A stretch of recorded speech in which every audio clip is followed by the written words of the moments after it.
शेख मी आता 9वीची विद्यार्थिनी. आम्हाला शाळेत जाताना खूप त्रास होतो. आम्ही शाळेत जाताना मुलं आमच्या अंगावर पिचकारी मारतात.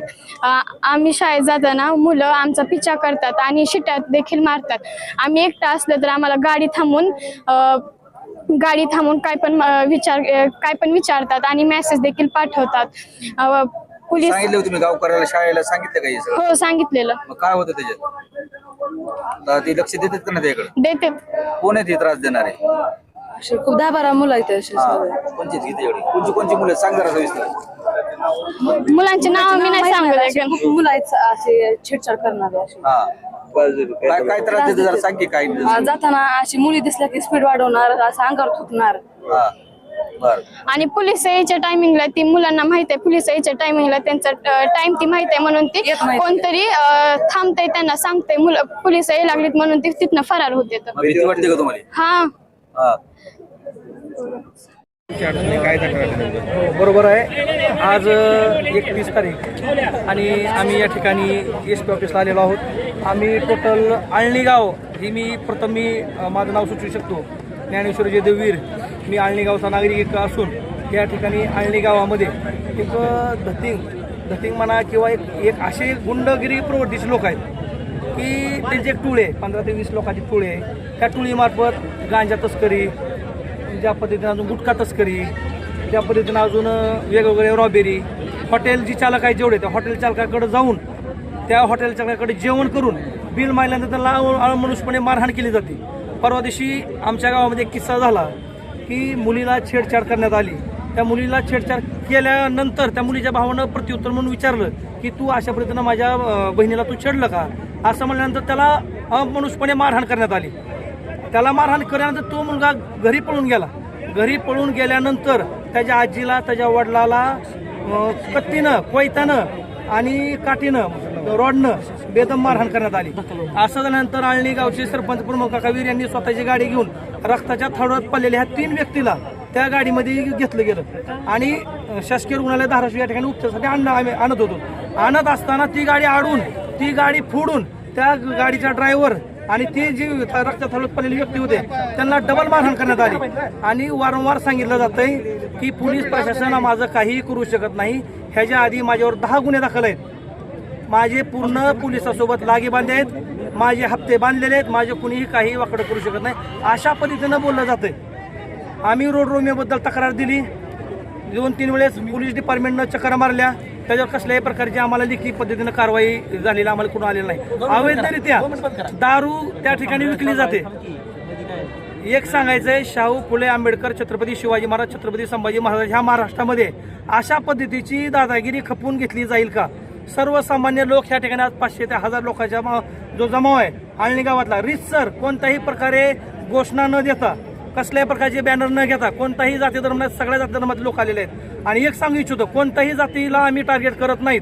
एकच सांगतो, इथून पुढे आळणीमध्ये कोणत्याही जातीतला कसलाही व्यक्ती असेल, त्या व्यक्तीनं जर भविष्यामध्ये अशा पद्धतीचं समाजकंटकाचं काम करत असेल तर त्याला आळणी गावातले ग्रामस्थ ह्याच पद्धतीने उत्तर देतील. जर शासनानं ह्या दिलेल्या निवेदनावर जर योग्य ती कारवाई घेतली नाही, सर्वसामान्यांना जर उद्याच्याला भविष्यामध्ये जर कायदा हातात घेतला तर सर्वसामान्य माणसानं कायदा हातात घेतला, ह्याला सर्वस्व जबाबदार पोलीस डिपार्टमेंटच असेल. की तळतळीनं तळमळीनं सांगतो, या ठिकाणी जो कोणी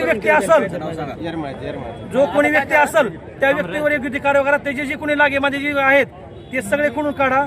4-5 डिपार्टमेंटमधून आम्ही केली 10 FR आहेत. 10 FR पर्यंत त्याच्यावर आजपर्यंत का कारवाई झाली नाही ही गोष्टी लक्षात घ्या. आणि ह्या ठिकाणी जी आलेले व्यक्ती आहेत त्या व्यक्तीच्या भविष्यात जीवाला धोका होऊ शकतो, त्यामुळे लक्षात घ्या.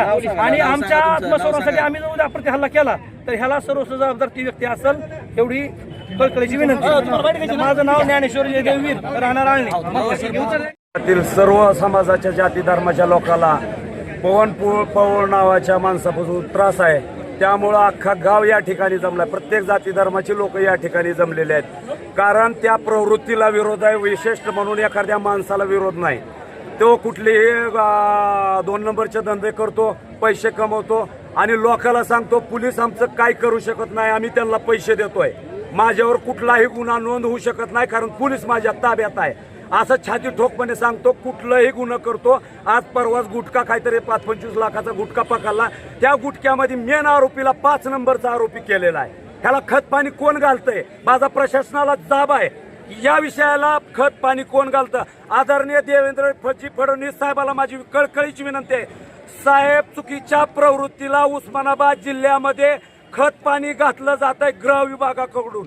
आपण लक्ष देऊन या प्रवृत्तीला हाणून पाडण्याची गरज आहे. मी सरपंच आहे आळणी गावचा, मला काय वेदना आहेत माझ्या जीवाला माहिती आहे. आज मी या ठिकाणी बाईट देतोय, पण उद्या माझ्या जीविताला काय धोका आहे माझ्या जीवाला माहिती. गावात फिरू देत नाहीत, एवढी दहशत आहे. मुलीबाळा शाळेत चालल्या तर त्या मुलीबाळाला रस्त्यावर गाड्या आले लावतात, खवळतात. अहो, मुली शिक्षण घ्यायचं सोडून द्यायच्या तयारीत आहेत आळणीमध्ये. एवढी वाईट अवस्था या माणसाने केली आणि याला जबाबदार पोलीस प्रशासन आहे, असं देवेंद्र फडणवीस साहेबाला माझा जाहीर आरोप आहे. उस्मानाबादच्या पोलीसवर, उस्मानाबाद ग्रामीण पोलीसच्या 2 तास झाले या ठिकाणी उभा. SP मॅडमचा प्रोटोकॉल आहे, मॅडम खाली यायला तयार नाहीत, अन्याय ऐकायला तयार नाहीत. मरायची वेळ आली एका लोकांची. स्टेटस बघा, हे स्टेटस दाखवा. बाप आमचा केलं, ह्या व्यक्तीला बाप केलाय गावाचा. एवढी दहशत आहे आणि ह्याला खत पाणी धाराशिव ग्रामीण पोलीस स्टेशन घालतं अशा सर्व जनसामान्याचा आरोप आहे. मी जिम्मेदारीनं सांगतो, 6,000-7,000 लोकसंख्येचा गावचा सरपंच आहे मी. काय अवस्था गावाची आहे माझ्या जीवाला माहिती. 60 वर्षाच्या म्हाताऱ्या माणसाला जर कांटाळी दिली जात असेल, काय जिंदगीचा अर्थ आहे? लोक कटाळून आलेत. एवढी लोक जे आहेत आज त्या प्रवृत्तीला जागेवर हाणून पाडण्याची ताकद ठेवतात. पण डॉक्टर बाबासाहेब आंबेडकरांच्या संविधानाला मानणारी लोक ही कायदा हातात घेणार नाहीत. म्हणून ह्या ठिकाणी लोक आलेले आहेत. जर आदरणीय देवेंद्रजी, आदरणीय एकनाथभाई शिंदे, आदरणीय सुनेत्राताई यांना माझी कळकळीची तुमच्या माध्यमातून विनंती आहे, गावाला न्याय द्या, ह्या प्रवृत्तीला हाणून पाडा. एवढंच हात जोडून साष्टांग दंडवट काढून विनंती करतो. आम्ही आज फक्त अधीक्षक मॅडमला बोलायला आलो. उद्या आम्ही यांना रीतसर कलेक्टर साहेबाला निवेदन देऊन आम्ही आमरण उपोषण करणार आहोत. आणि एक माणूस नाही, अख्खा गाव कलेक्टर ऑफिस पाशी आमरण उपोषण करणार. आज ह्या व्यक्तीवर 15-16 केसेस आहेत. ह्या 15-16 केसेस जिल्हाधिकारी साहेब, अधीक्षक साहेब यांच्या का लक्षात आल्या नाहीत? ह्या प्रवृत्तीला मागच्याच काळात का हाणून पाडलं नाही? आज माझ्या जीविताला धोका. मी मीडिया पुढे बोलतोय. आज जेवढी लोक या ठिकाणी आलेत त्यांचे शूटिंग गावामध्ये घेतलेत. काय अवस्था? पवन जीवन पौळ हा व्यक्ती आहे, आणि त्याचा मावना गणेश कांबळे. काय दहशत! मुली बाळाला धक्के देतात, नाही तिथं हात लावतात. काय भयंकर आहे! ह्या माणसाच्या ह्या प्रवृत्तीला हाणून पाडण्याची वेळ आहे. तुम्ही माझं कट करू नका. आदरणीय मुख्यमंत्र्याला तुमच्या हातून तुमच्या वतीनं निवेदन आहे. देवेंद्रजी साहेब, धाराशिव जिल्ह्यामध्ये दहशतवाद फोफावतोय. आमची विनंती आहे तुम्हाला, तुम्ही येऊन धाराशिव जिल्ह्यामध्ये लक्ष घालावं. एवढीच अहो, कती तलवाली, अहो डिपार्टमेंटनं रिव्हॉल्वर सोडल्या. तो ह्याच्या पलीकडे दुर्भाग्य काय? रिव्हॉल्वर गाडीची परवाच्या गुटख्याच्या ह्याच्यामध्ये त्याची रिव्हॉल्वर पैसे घेऊन सोडली. शहर पोलीस स्टेशनवर माझा आरोप आहे. रिव्हॉल्वर सोडली पैसे घेऊन. पद्धत नाही. सगळं डॅमेज झालेला आहे. कायदा सुव्यवस्था बिघडलेली आहे. विनंती आमची एवढीच आहे, गोरगरीब जनतेचा आक्रोश ऐकून आम्हाला न्याय द्या.